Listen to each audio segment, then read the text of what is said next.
नवीन का selection IIT Dhanbad में हुआ है पीएचडी में, एंड अभिषेक गुप्ता का सिलेक्शन ट्रिपल आईटी ग्वालियर में हुआ है। तो कैसा रहा आपका एक्सपीरियंस, कैसे रही जर्नी? क्योंकि यदि मैं अभिषेक की बात करता हूँ तो अभिषेक का नेट क्वालिफाई पहले हो गया था, नवीन का बाद में हुआ है, बट पीएचडी के अंदर सिलेक्शन दोनों का साथ साथ ही हुआ है। ठीक है, कई बार स्टूडेंट्स बहुत ज्यादा वरीड रहते हैं ना कि मेरा नेट नहीं हुआ सर, मेरा पीएचडी में सिलेक्शन नहीं हुआ है। तो अभी आप दोनों एकदम इक्वल स्टेज पे हो। हालांकि अभिषेक का पहले ट्रिपल एनआईटी दिल्ली में सिलेक्शन हो गया था, जो आपने किसी वजह से मीन्स लेफ्ट कर दिया है, तो उसके बारे में भी आप बोलोगे यहाँ पे। तो एक एक करके हम बात करने वाले हैं। हाँ, अभिषेक आप अपना एक्सपीरियंस थोड़ा शेयर करें। Okay sir, first of all sir good evening. काफ़ी अच्छा लगा आज बता भी रहे हो। और बट अभी मेरा ट्रिपल आईटी ग्वालियर में एडमिशन हुआ है। और पहले भी मेरे कई सारे पीएचडी इंटरव्यूज दिए थे, वहाँ पे मेरा सिलेक्शन हो गया। बट अभी जो ट्रिपल आईटी मिली है ग्वालियर, और इस टाइम एक अलग से फील हो रहा है सर। मतलब क्या बताऊँ मैं, मतलब काफ़ी अच्छा फील हो रहा है कि अब चलो हमें पीएचडी में मिल गया एडमिशन। अब हम पीएचडी करेंगे, रिसर्च करेंगे, क्योंकि जब हम एकेडमिक में रहते हैं, जब नेट की प्रिपरेशन कर रहे होते हैं, तो उस टाइम केवल थ्योरी पढ़ रहे होते हैं। अब हमें थोड़ा एक्सप्लोर करने का अब मौका मिलेगा, नई नई चीज़ों को जानेंगे। तो इसके लिए मैं काफ़ी एक्साइटेड हूँ इस टाइम। तो बस अब जब से सेशन स्टार्ट हो जाए हमारा, हम रेडी हो जाए रिसर्च करने के लिए। ओके, मेनली एनआईटी दिल्ली में क्या इशू आया था? हाँ, एनआईटी दिल्ली में एक्चुअली ना मेरा टॉपिक थोड़ा सा काफ़ी ज़्यादा मुझे चेंज सा लगा। हाँ, वो इंटरडिसिप्लिन थोड़ा-सा। डिपार्टमेंट है। हाँ, इंटरडिसिप्लिन डिपार्टमेंट था, तो वो मुझे हो नहीं, मतलब मुझे इसमें इंटरेस्ट नहीं आया, क्योंकि वो मोस्टली चीज़ें ज्योग्राफी से मिलती-जुलती थी। तो इसलिए मुझे वो लेफ्ट करना पड़ गया। फिर उसके बाद मैंने एक आरजीपीआईटी है, पेट्रोलियम इंस्टीट्यूट है अमेठी में। वहाँ पे मैंने रिटन दिया और एग्ज़ाम क्वालीफाई किया, तो वहाँ पे केवल एक सीट थी मैथमेटिक्स की, तो उसमें मेरा सिलेक्शन हो गया था। बट मैंने वहाँ पे बधाई। एडमिशन लिया नहीं। मैं सोचा चलो, क्योंकि उस टाइम मैंने जॉब भी जॉइन कर लिया था। तो फिर चलो थोड़ा सा कुछ दिन जॉब करते हैं, देन हम उसके बाद करेंगे। सो अब फाइनली मैं ट्रिपल आईटी में एडमिशन लेने जा रहा हूँ। अभी कंफर्म है ना आपका एडमिशन? ना ये अभी हाँ भी सर, कोई। ये तो इस बार कंफर्म है कि अब ले लेंगे। थोड़ा ब्रेक चाहिए था, क्योंकि बहुत दिन हो गए थे पढ़ते पढ़ते, तो ब्रेक भी मिल गया। अब माइंड फ्रेश भी है। अब चीज़ों को बस अब सीखना है नया। इंटरव्यू के साथ आपने वहीं जाके दिया हो ना? अभी तो फिजिकल इंटरव्यू हो रहा है ना? यस सर, वहीं पे गए थे सर। हाँ, तो कैसा लगा वहाँ का एनवायरनमेंट आपको? सर अच्छा था इन्वायरमेंट काफी ज्यादा। मतलब पीएचडी वाले से एक दो से बात हुई थी, वो भी कह रहे थे कि अच्छा है डिपार्टमेंट। और उससे पहले भी सर काफी सारे इंटरव्यू दिए थे। एट द एंड हो ही गया यहाँ पे आईआईटी धनबाद में। तो ये जर्नी अब कैसे रही आपके? आप यदि कोई इंपॉर्टेंट टिप्स बच्चों को देना है, क्योंकि बच्चे जो अप्लाई करते हैं या इंटरव्यू देते हैं, तो क्या खास बात पे फोकस करना चाहिए जो आपको लगा स्पेशली? सर मेनली हमें प्रूफ पे ध्यान देना चाहिए, क्योंकि जितना नेट के लिए पढ़ रखा है वो मोर देन सफिशिएंट है। मतलब इंटरव्यू के लिए भी अगर जितने भी कंसेप्ट नेट के लिए पढ़ रखे हैं सबको हमारे पे प्रूफ आ जाए। ओके, वहाँ पे कितने स्टूडेंट्स यस को सर। बुलाया था? शॉर्ट लिस्ट कितने स्टूडेंट्स को किया हुआ था इस बार? कुछ आइडिया है? आई थिंक 143 थे। मतलब ओके। 135 प्लस तो थे ही। मतलब जिनने शॉर्ट लिस्ट किया था ना आईआईटी धनबाद में। ओके, तो रिटिन प्लस और इंटरव्यू या ओनली इंटरव्यू? वहाँ पे इंटरव्यू था sir direct okay okay. IIT Dhanbad में। तो इंटरव्यू में क्वेश्चंस का बाकी लेवल किस टाइप का था? आईआईटी धनबाद में भी डेरिवेशन पूछा गया कुछ आपसे स्पेशली? सर, हाँ मतलब क्वेश्चन वो बेसिक ही पूछे थे। वो प्रूफ वगैरह एक मेरे से एक प्रूफ पूछा था उन्होंने धनबाद में। तो बाकी होड़ जाएंगे प्रूफ पूछे थे। क्वेश्चन बेसिक ही रहते हैं, पर वो एक क्वेश्चन के अंदर ही काफी सारे क्वेश्चन पूछते रहते हैं उन्हें घुमा फिरा के। और बाकी जिस चीज का मन होता है उसी का फिर वो प्रूफ बोल देते हैं कि ये प्रूफ करके दिखा दो। ओके, मतलब आपने कोई किस भी जैसे एरिया में इंटरव्यू दिया था आपने? ऑर्डिनरी डिफरेंशियल इक्वेशन में दिया था इंटरव्यू। एंड सेकंड सब्जेक्ट पूछा उन्होंने? सेकंड सर वहाँ पे नहीं पूछा उन्होंने, अब बाकी क्योंकि इंस्टीट्यूट में? उन्होंने एक सब्जेक्ट बाकी इंस्टीट्यूट में पूछा था। तो मेरा एक्स्ट्रा टॉपिक में था, मतलब ओडीपीडी वैसे दोनों ही कर रखे थे ध्यान। हम्म। तो पर मैं स्टार्टिंग में ऑर्डिनरी डिफरेंशियल इक्वेशन ही बोलता था, अगर दूसरा पूछे फिर पार्शियल, और अगर कोई तीसरा टॉपिक तो numerical analysis. Okay okay. Mainly वो एंड है कि अगर न्यूमेरिकल और डिफरेंशियल इक्वेशन को कुछ कॉम्बिनेशन मिल जाए हाँ, तो वो सही रिसर्च एरिया रहेगा। अच्छा है, रिसर्च एरिया अच्छा है yes sir. Advance difference difference में। हाँ जी। एंड अभिषेक, आपका एरिया क्या था इंटरव्यू के लिए स्पेशली? सर मैंने भी ओडी रखा था पहले, और डिफरेंशियल इक्वेशन। और क्योंकि एक एक्स्ट्रा सब्जेक्ट लेके जाना होता है, तो उसके लिए मैंने बैकअप में लीनियर अलजेब्रा रखा था। स्टूडेंट्स को प्योर पे ज्यादा फोकस करना चाहिए या फिर अप्लाइड पे, या फिर दोनों इक्वल है? मीन्स सब्जेक्ट मैटर नहीं करता है कि आपने जो पढ़ा है कितना डिटेल में आपने पढ़ा, वो मैटर करता है। तो होता क्या है, कई सारे मैंने स्टूडेंट से सुना है कि वो आता सब कुछ है उन्हें, बट होता क्या है, जब वो इंटरव्यू में बैठते हैं ना, उनका कॉन्फिडेंस ब्रेक हो जाता है। तो वहाँ पे अपने आप ही ऑटोमेटिकली जो चीज़ सही बतानी होती है वो गलत बता देता है। तो पहला प्रेफ़रेंस मैं यही बताऊँगा बच्चों को, यही गाइड करूँगा कि जब वो इंटरव्यू देने बैठते हैं, तो उस टाइम कॉन्फिडेंस रखें और ये समझें कि हाँ, जो उन्हें आता है वो करेक्ट है। बट ये है कि अगर सपोज़ उन्होंने कुछ ऐसा क्वेश्चन पूछ लिया, हमने पढ़ा नहीं है या हमें रिमाइंड नहीं आ रहा, तो वहाँ हम टीचर को या जो भी प्रोफ़ेसर है, फैकल्टी है, उसको हम घुमाएँ नहीं।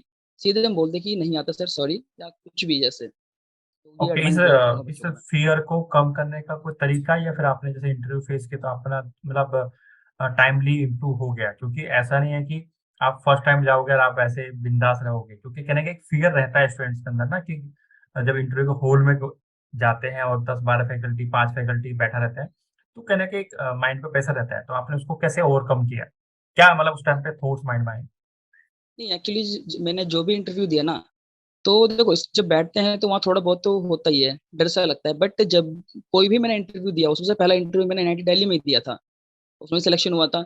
बट मेरा ये मोटिव रहता था कि इंटरव्यू देने से पहले मैं थोड़ा सा अपने आप को चिल कर लेता था, थोड़ा सा बात कर लिया किसी से, थोड़ा सा कॉमेडी वगैरह कर ले, सो दैट कि मैं अपने आप को कंफर्टेबल कर पाऊँ। फिर अंदर जाते तो थोड़ा सा अपने आप ही ओवरकम हो चुका होता था बस। और सामने जो बैठे हैं फैकल्टी, थोड़ा सा तो डर रहता ही है। जब हम हाँ। क्वेश्चन वो पूछता है, अगर पहला क्वेश्चन करेक्ट चला जाए तो अपने आप कॉन्फिडेंस अपने आप बिल्ड हो जाता है। और बस वही बात मैं दोबारा बोलूँगा कि कॉन्फिडेंस होना चाहिए बस। कि कहीं पे एकेडमिक पे बहुत ज़्यादा फ़ोकस किया गया है कि आपका 10th-12th बीएससी, एमएससी का कहीं पे ऐसा डिस्कस हुआ आपके साथ कि आपका एकेडमिक अच्छा है, या मतलब होता है ना कि फॉर्म लेके बैठे रहते हैं। तो एकेडमिक के बारे में कभी आपसे स्पेशली पूछा गया? नवीन, आपको आवाज़ आई? Yes sir. हाँ। सर यहाँ पे धनबाद में तो पूछा था। हुँ, हुँ। मतलब वो कहते हैं इस टाइप से कि अपना इंट्रोडक्शन इस टाइप से दो कि 10th-12th बीएससी और एमएससी के बारे में बताओ कि कहाँ कहाँ से कर रखी है, और परसेंटेज भी बताओ स्टार्टिंग से। बाकी मेरे अकॉर्डिंग जैसे और जगह भी इंटरव्यू दिए हैं तो परसेंटेज जरूर मैटर करता है अकेडमिक बैकग्राउंड। क्योंकि बाकी जैसे प्रोफाइल भी देखते हैं हम टीचर की, तो मोस्टली के बहुत अच्छी परसेंटेज है स्टार्टिंग से ही। अकेडमिक बैकग्राउंड फर्स्ट डिवीजन तो है एटलीस्ट। और बाकी एमएससी में मान लो किसी के 75 से ऊपर है या 80% से ऊपर, मैटर जरूर करता है कहीं ना कहीं तो फाइनल सिलेक्शन में भी। Okay, okay. और एकेडमिक के साथ जो कई बार गैप हो जाता है बच्चे का एमएससी के बाद, नेट निकालने में गैप हो जाता है, जैसे अभिषेक ने जॉब भी किया है। सर आईआईटी मंडी आईआईटी रोपड़ में मैटर करता है, मतलब वो शॉर्ट लिस्ट करते नहीं 3 या 4 साल वालों को। जिनका बाकी गैप। और जगह मैटर नहीं करता। हाँ, पर वो पूछ लेते हैं कि उस गैप में कर क्या रखा है तुमने। मतलब इंटरव्यू में क्वेश्चन कर सकते हैं कि इस बीच में मतलब क्या कर रखा है। Okay, okay. बाकी नॉलेज अगर अच्छी है तो सिलेक्शन हो ही जाएगा। एमएससी या बट बीएससी का? हाँ। हाँ, ये ना पूछा जाता है। मैं जब ट्रिपल आईटी ग्वालियर में था, उस टाइम में मुझसे पूछा गया कि हम इससे में आपने कौन-कौन सब्जेक्ट पढ़े हैं। तो ये हर जगह कहीं न कहीं सर मैटर करता है, सब कुछ मैटर करता है हमारे अकेडमिक, स्टार्टिंग से लेकर लास्ट तक।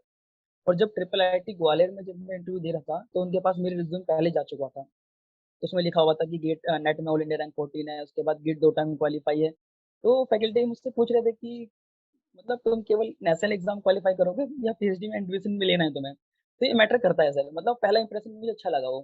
तो टीचर जिस वे में मुझसे कहा था, मुझे समझ आ गया कि हाँ, मतलब इम्प्रेस तो है मेरे एकेडमिक को लेकर। तो सर गैप तो जहाँ तक मैंने इंटरव्यू दिया, कहीं मुझसे पूछा नहीं गया कि गैप क्यों आया? तो आई थिंक मुझे लगता है कहीं-कहीं हो सकता है कि वो मैटर करता हो गैप, बट ज़्यादा गैप, क्योंकि मेरा ज़्यादा गैप है नहीं, नेट और क्वालीफाई और इसमें। और क्योंकि गैप के ड्यूरेशन में मैंने कहीं टीचिंग कर लिया, तो आई थिंक इस वज़ह से वो हो चुका हो। हाँ, तो ज़्यादा आपने इफ़ेक्ट नहीं पड़ा अपने इतना गैप का। सीवी में, बायोडाटा में आपने लिखा होगा ना वहाँ पे कि मैं अभी जो हाँ, मैंने लिखा। करंटली। हाँ, मैंने लिखा कि currently I am working as assistant हाँ, तो प्रोफ़ेसर। आपका गैप तो आई थिंक दिखा इस नहीं ना वज़ह से। इसमें। हाँ, तो और वैसे भी डिपेंड करता है कि आईआईटी, एनआईटी या फिर जो भी ट्रिपल आईटी इंस्टीट्यूट है, वहाँ पे कितने बच्चे आए हुए हैं और उनका सीवी कैसा है, तो वहाँ पे भी आपको प्रायोरिटी मिल जाती है। हो सकता है कि वहाँ पे यदि टॉप 20 वाले, टॉप 30 वाले पहुंच जाएंगे तो आपको प्रायोरिटी नहीं मिलेगी नेट क्वालिफाई होने के बाद कि मुझे जॉब करना है। बट अभी आप उसको कैसे जज करते हो कि वो डिसीजन कैसा रहा आपके लिए? हाँ, लेकिन हाँ, जब मेरा नेट क्वालीफाई हुआ तो मैं जॉब में चला गया, ये सही है। बट इससे थोड़ी-सी तो प्रॉब्लम भी आई। प्रॉब्लम ये आई कि जो चीज़ कंटिन्यूटी होती है ना, क्योंकि जब हम कहीं पढ़ाते हैं, तो एकेडमिक में जा चुके होते हैं, और एकेडमिक और कॉम्पिटिशन लेवल दोनों ही ज़मीन-आसमान का फ़र्क होता है। एकेडमिक में क्या है, एक चीज़ है, उसको एक पढ़ाना है। ना सिलेबस के बाहर जाना है, ना कहीं जाना है। बट जब हम कॉम्पिटिशन की बात करते हैं, वहाँ हम हर एक एरिया में सोचते हैं, तो ये प्रॉब्लम आती है। तो कहीं न कहीं मैंने देखा कि हाँ, कहीं न कहीं कांसेप्ट में थोड़ा आगे-पीछे हो रहा था प्रॉब्लम। तो मैं सजेस्ट यही करूँगा, अगर कोई स्टूडेंट है, अगर उसकी कोई ज़्यादा नीड नहीं है जॉब करने की, तो जॉब में ना जाए, नेट या गेट क्वालीफाई होते ही सीधे पीएचडी में एडमिशन ले ले, तो बेटर है। और जब तक जॉब ना करे, जब तक एटलीस्ट तुम्हारे पास जेआरएफ ना हो, ये तो कन ये मैं एडवाइस दूँगा बच्चों को। तो अगर बच्चा नेट क्वालीफाई नहीं हुआ किसी स्टूडेंट का, तो पहले वो अपने नेट पे फोकस करे। जैसे भी थोड़ा सा प्रॉब्लम फेस कर ले, जितनी भी प्रॉब्लम है, फैमिली इशू है, तो वो तो देखो होते रहेगा। क्योंकि फिर जॉब में चला जाएगा बच्चों को, अच्छी ना कंटिन्यूटी होगा, क्योंकि ये सब एग्ज़ाम में कंटिन्यूटी चाहिए। कंटिन्यूटी नहीं है, तो फिर एग्ज़ाम क्वालीफाई नहीं होगा, कन्फर्म है। क्योंकि आजकल कॉम्पिटिशन वैसे इतना बढ़ गया है। तो ये एडवाइस देना चाहूँगा कि अगर किसी बच्चे का कोई एग्ज़ाम क्वालीफाई नहीं है, तो वो जॉब में तो ना जाए। अगर जेआरएफ हो जाता है, तो हाँ, फिर थोड़ा सोच सकता है कि 6 महीने, 7 महीने जाके जॉब कर ले, अदरवाइज़ उससे पहले तो नहीं। फिर तो गलत डिसीज़न होगा उसका। यदि आपको 2 साल कंप्लीट हो गया और आपका किसी वजह से नेट क्वालीफाई नहीं हो रहा है, जेआरएफ क्वालीफाई नहीं हो रहा है, तो आप जाके पार्ट टाइम जॉब कर सकते हो, बट टीचिंग लाइन में आपको रहना है। आप बीएससी, एमएससी वालों को आप पढ़ा सकते हो। तो वो डिसीजन कैसा मतलब रहेगा, जिसमें आपको भी हमेशा या सभी को मैं एडवाइस देता हूँ, क्योंकि आपका सिलेबस कंप्लीट हो गया, आपके नोट्स कंप्लीट हो गए, आपका मतलब से आपके पास नेट निकालने का डेटा सब आ गया आपके पास, और कहने का एक फाइनेंस इश्यू आपके साथ है, मतलब सपोज करो किसी के साथ नहीं है तो कोई बात नहीं, हाँ, बट फाइनेंस इश्यू है, और एक एज भी हो जाती है तो इंडिपेंडेंसी होनी चाहिए मेरे हिसाब से बच्चे के पास। तो सब कुछ यदि उसने कंप्लीट अच्छे से कंप्लीट कर लिया एक बार, तो मुझे लगता है कि वो बीएससी, एमएससी वालों को पढ़ा सकता है, या एक बीटेक वालों को पढ़ा सकता है। 9 टू 5 वाली जॉब ना करके मीन्स वो पार्ट टाइम जॉब का ऑप्शन देख सकता है। उसको ओके। आप कैसे देखते हाँ, हो? ये पार्ट टाइम तो ठीक है, बट अगर फुल टाइम में जाता है बच्चा, फिर तो गलत डिसीज़न है उसका। क्योंकि हाँ, फुल क्योंकि टाइम रहेगा, तो कुछ नहीं आपने कर फुल पाएगा। टाइम जॉब किया ना, आपका मेरा तो तो फुल जॉब। टाइम में है, हाँ, क्योंकि हुँ, क्वालीफाई हो गया सब कुछ, इसीलिए मैंने फुल टाइम कर लिया। अदरवाइज़ मेरा क्योंकि मेरा एक जगह और सिलेक्शन हुआ था, उस टाइम नेट क्वालीफाई नहीं था, बट मैं वहाँ पे जॉइन नहीं किया, क्योंकि मुझे पता था अगर मैं जॉइन कर लेता हूँ अभी, तो फिर कुछ नहीं होना है। इसलिए मैंने उस टाइम जॉइन नहीं किया था कॉलेज को। और मैं ये कहूँगा कि अगर कोई स्टूडेंट है, अगर कोचिंग पढ़ाना है, अगर कोई नेट का स्टूडेंट मिल जाए, या छोटा भाई या कोई मिल जाए, जूनियर मिल जाए, एटलीस्ट उसके साथ डिस्कस करता रहे एवरीडे, तो इससे कंसेप्ट उसके अपने आप बिल्डअप होंगे। क्योंकि बहुत को होता क्या है, कई बार हम अपनी तरफ से जो हम पढ़ते हैं ना, उस टाइम कंसेप्ट रिवाइज नहीं हो पाता। जब हम किसी को समझाते हैं ना, तो वहाँ से बहुत सारे कंसेप्ट अपने आप क्लियर हो जाते हैं, समझाते समझाते। हमें खुद को पता चल जाता है कि हम ये गलती कर रहे हैं, इस बच्चों को गलत बता रहे हैं। तो ये तो काफी फायदा होता है, क्योंकि मैं और नवीन काफी हम डिस्कस करते थे। नवीन से पूछो, कई बार हमने नहीं, कई पूरे सारे टॉपिक्स, व्हाट्सएप ग्रुप में भी तुम हाँ, पूरा। डिस्कस, हाँ, भले ही हम थोड़ा हँसी मजाक करते थे, बट हाँ, नहीं डिस्कस भी वो करते चलता थे, है, वो चलता है। है ना? तो डिस्कस के बिना तो पॉसिबल, मतलब पॉसिबल है, लेकिन टफ है थोड़ा सा। अगर वो डिस्कस करते हैं, तो हंसी हंसी खेलते खेलते अपना हो जाता है क्वालिफाई। बट यहाँ पे बात आ जाती है फाइनेंस की। तो फाइनेंस के बच्चे को इशू है, तो भाई यदि उसको कहीं से 10,000 15,000 का पार्ट टाइम इनकम होता है 2 या 3 घंटे स्पेंड करने के बाद, तो सफिशियंट है। 9 to 5 फिर में अच्छा सैलरी मिलेगा, बट टाइम भी तो बहुत ज्यादा जाएगा ना उसका। तो दोनों में डिफरेंस है। दोनों जो भी बोले जाएंगे, हम तो जॉब के लिए बोलेंगे ना, दोनों ही जॉब है। बट 9 to 5 में या 9 to 3 में बहुत ज़्यादा वर्क बढ़ जाता है। एक होता है यस यस। टीचिंग के साथ-साथ वहाँ पे एक लड़की वाला का वर्क भी होता है, बच्चे का एडमिशन लेना, उसका डेटा रखना, एडमिशन मीन्स अटेंडेंस शीट बनाना, असाइनमेंट चेक करना, बहुत सारे काम होते हैं। यदि हम इंडिपेंडेंट पढ़ा रहे हैं, तो वहाँ पे इतने वर्क नहीं होते हैं, उतना काम नहीं होता है वहाँ पे। नवीन, आपने भी शायद स्टार्टिंग में सोचा था कि मैं भी थोड़ा पार्ट टाइम इनकम के बारे में सोचूँ, आपका जेआरएफ शायद मुझे ऐसा लग रहा है, मेरी आपसे बात हुई थी ना?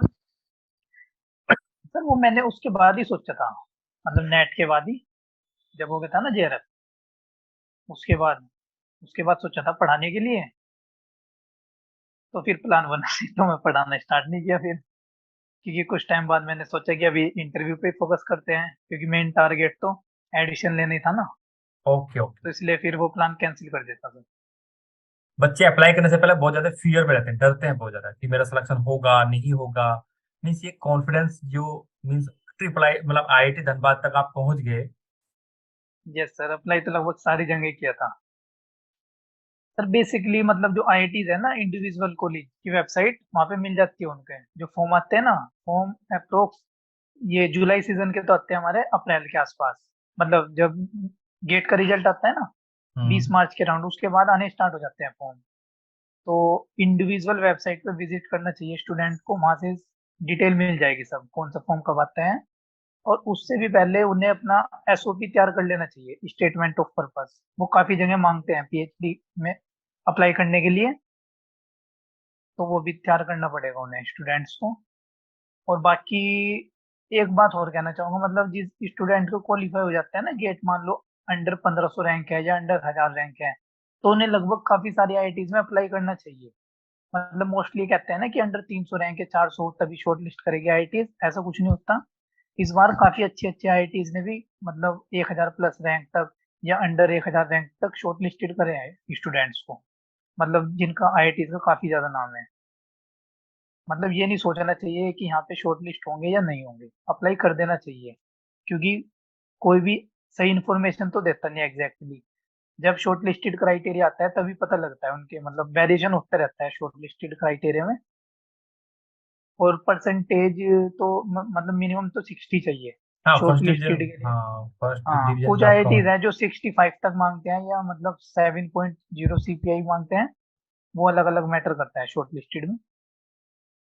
बाकी मैंने जितनी भी जगह अप्लाई किया था, मतलब किसी भी आईआईटी से, आईएससी बैंगलोर में भी शॉर्ट लिस्ट हो गया था मेरा। IIT okay. मुंबई, खड़गपुर जितनी भी है, वैसे कोई दिक्कत नहीं आती अगर जेआरएफ है ना क्लियर।